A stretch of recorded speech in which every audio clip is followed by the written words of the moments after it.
আমার এই ভিডিওতে আজকে আমি দেখাবো কিভাবে জামাতে ভোট কাজ চুরি করে, কিভাবে ভোট চুরি করে তারা প্রবাসীদের ভোটগুলা নষ্ট করবে, বিএনপির ভোটগুলা জামাতে নিয়ে যাবে। সম্পূর্ণ ভিডিওটা দেখবেন। আমি এই ভিডিওর মাধ্যমে আজকে উপস্থাপনা করবো। 10 জন মানুষও যদি আমার এই ভিডিওটা দেখেন বিএনপির ভাইয়েরা, 10 জনে 10টা শেয়ার করে দিবেন, এটা আপনাদের প্রতি অনুরোধ থাকবে। ওকে, এবার আসেন আমি মূল প্রসেসিং এ যাই। আমার হাতে দুইটা ব্যালট পেপার, একটা ব্যালট পেপার আমার, আর একটা হচ্ছে আমার এক রুমমেট, এক ছোট ভাইয়ের। Okay fine.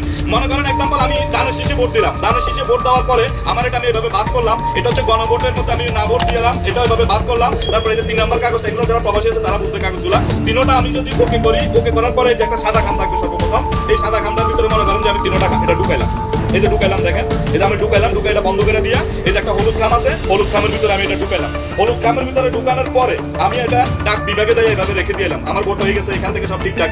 যখন এটা বাংলাদেশে চলে যাবে, এখন এই যে আরেকটা ব্যালট পেপার আমার কাছে আছে।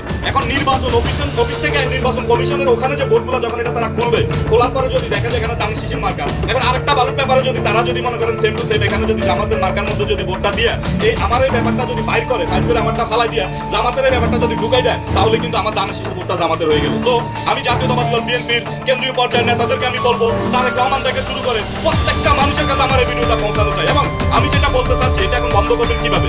যখন আমাদের এই প্রবাসীদের বিশেষ করে ভোটগুলো যখন বাংলাদেশে যাবে, যাওয়ার পরে নির্বাচন কমিশন অফিসে অবশ্যই এগুলা খোলার আগে সেখানে বিএনপির একজন উপস্থিত থাকতে হবে, অথবা বিএনপির একটা টিম সেখানে উপস্থিত থাকবে। এই টিমের সামনে এগুলো খুলতে হবে। প্রয়োজনে জামাতের একটা টিম থাকুক, প্রত্যেকটা দল থেকে 2 জন নিয়ে একটা টিম গঠন করে সবার সামনে এগুলো খুলতে হবে এবং সবার সামনে গণনা করতে হবে। তাহলে একমাত্র প্রবাসীদের ভোটগুলা আমি মনে করি চুরি করতে পারবে না, এছাড়া আর কোনো উপায় নাই। ধন্যবাদ সবাইকে।